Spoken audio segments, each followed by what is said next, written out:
À la maison, en voiture, au bureau, partout, on vous accompagne. Merci de nous écouter. Le journal Nawal Akobi. Mesdames et messieurs, bonjour, bienvenue dans ce journal. L'anémie est une baisse anormale du taux d'hémoglobine dans le sang. Sa valeur seuil en dessous de laquelle on parle d'anémie est variable selon l'âge et le sexe.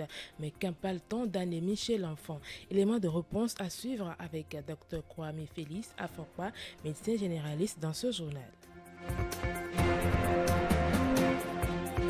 La prévention est la solution pour vaincre les maladies coronariennes. Dans ce journal, vous suivrez le mode de prévention et le traitement de cette maladie. C'était les grandes lignes de l'info santé de ce jour sur votre web radio africaine en direct de Studio Vincent Folly au Bénin. Le développement, c'est après ceci. Une personne est dite anémiée lorsqu'elle est en manque de sang ou quand on constate une insuffisance de globules rouges sains dans son sang. L'anémie est fréquente chez les enfants âgés de 9 à 36 mois dont l'alimentation est pauvre en fer. Car après l'âge de 6 mois, les enfants épuisent les réserves de fer accumulées pendant la grossesse. Par ailleurs, une forme grave d'anémie chez l'enfant peut conduire à la mort. Mais quand parle-t-on d'anémie chez l'enfant? Dr Félix Afokwa, médecin généraliste, répond. L'anémie, selon l'OMS, c'est la diminution de la concentration de l'hémoglobine en dessous des valeurs limites en rapport avec l'âge, le sexe et l'état physiologique de l'individu. En général, on parle d'anémie quand le taux d'hémoglobine est inférieur à 11 grammes par décilitre. Ainsi, nous pouvons avoir une anémie légère lorsque le taux d'hémoglobine est compris entre 10 et 10,9 grammes par décilitre. Une anémie modérée quand le taux est compris entre 7 et 9,9 grammes par décilitre. Puis une anémie sévère lorsque le taux est inférieur à 7 grammes par décilitre. Quels peuvent donc être les types d'anémie chez l'enfant?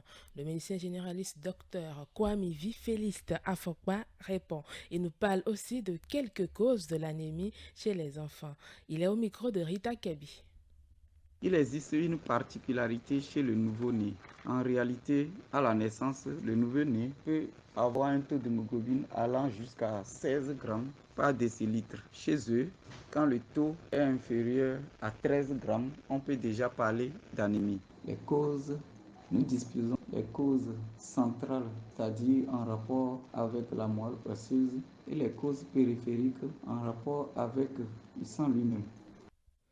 Le premier mode de traitement de la maladie coronarienne est d'adopter des habitudes adéquates pour prévenir le mal. Le manque d'information est la première cause qui fait que la population meurt encore de cette maladie qui peut être évitée avec juste un changement de comportement. On écoute le cardiologue Kamel Lafia sur la prévention de la maladie coronarienne. Éviter le tabagisme, c'est éviter l'alcoolisme, c'est éviter de manger trop salé et trop gras. Il faut vraiment diminuer la quantité de sel que vous consommez, la quantité de gras, d'huile que vous consommez. C'est éviter la sédentarité. Il n'y a aucune raison de faire 1 heure assis sans se lever, au moins 30 secondes pour se dégourdir, pour donc éviter la formation de ces caillots de sang. Apprendre à manager son stress, ne pas se faire du mauvais sang pendant longtemps pour rien. Parce que le stress, c'est aussi un facteur de risque cardiovasculaire. Et enfin, consommer assez de fruits, assez de légumes, marcher de façon régulière pour éviter justement ces maladies coronariennes. Parce qu'en respectant ces conseils, vous diminuez la probabilité qu'il y ait des caillots de sang qui se forment dans votre corps et en l'occurrence dans les artères de votre cœur. Et donc vous diminuez la probabilité de développer ces maladies coronariennes. Au cas où la maladie survient par manque de méthodes de prévention, il existe un traitement pour aider les personnes qui en souffrent. Le cardiologue Kamel Lafia revient ici sur le traitement de la maladie coronarienne. Lorsque vous avez ces signes, la douleur à la poitrine dont j'ai parlé, d'aller immédiatement vers un centre de santé. Dans ce centre de santé, le médecin va tout mettre en œuvre pour déboucher cette artère. Parce que, comme je le disais, il y a un caillot de sang, là, il y a de l'artériome, il y a un caillot de sang qui a bouché l'artère. Et donc, il y a des traitements qu'on peut mettre en place très rapidement pour déboucher ce caillot. Mais il y a un délai justement au-delà duquel ce traitement est inefficace. C'est pour ça que je rappelle l'importance, voire l'urgence de se rendre à l'hôpital dès qu'on a une douleur similaire. Il y a des traitements que le médecin mettra en place aussi pour éviter la formation d'autres caillots de sang. Parce que si un caillot de sang s'est formé ce jour-là, c'est qu'il y a peut-être d'autres caillots de sang qui peuvent se former et dans le cœur ou même dans d'autres parties du corps. Enfin, il y a un traitement selon le délai que vous avez mis pour venir à l'hôpital. Il y a un traitement qui peut être mis pour aider le cœur à mieux fonctionner.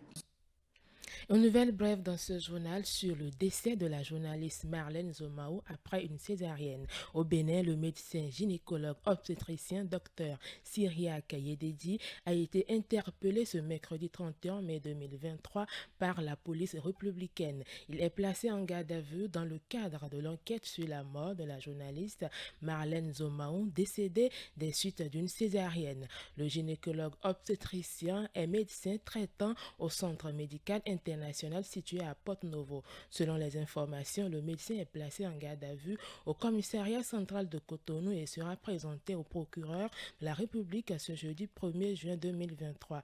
Selon les informations, c'est lui qui aurait suivi la journaliste tout au long de sa grossesse.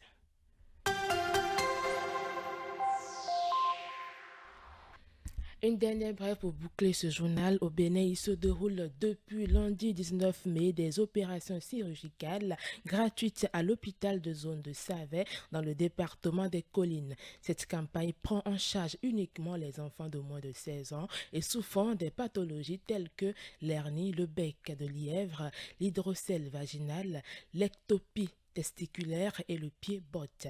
Elle prend fin ce vendredi 2 juin 2023. L'initiative émane de l'ONG La Chaîne de l'Espoir. C'est une organisation internationale fondée en 1994.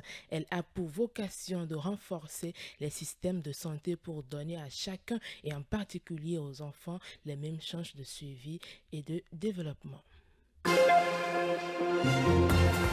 Ainsi prend fin cette édition d'information. Présentation Nawal Akobi, réalisation Tibus Ahéhénon. Les programmes se poursuivent sur le site radioafriquesanté.com.